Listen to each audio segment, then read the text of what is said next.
लगातार एक्टिव रही हैं आप। 2019 और 2024 के चुनाव में क्या फर्क देखती हैं आप?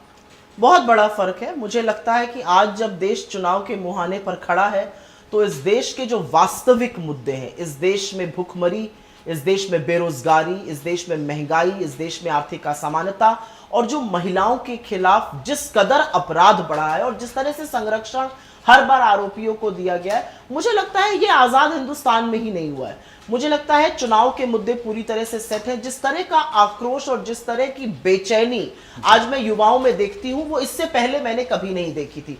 2019 में मोदी जी का पहला टर्म खत्म हो रहा था, लोगों ने इस विश्वास से उनको दोबारा वोट दिया कि चलो एक और टर्म देख लेते हैं।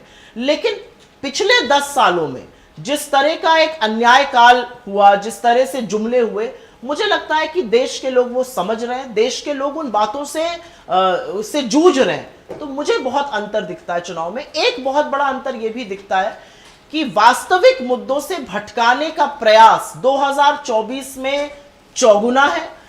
उसमें जो मुख्य धारा का मीडिया है वो भी पूरी तरह से संलग्न है। आप कुछ लोग हैं जो फिर भी सरकार से सवाल पूछ रहे हैं।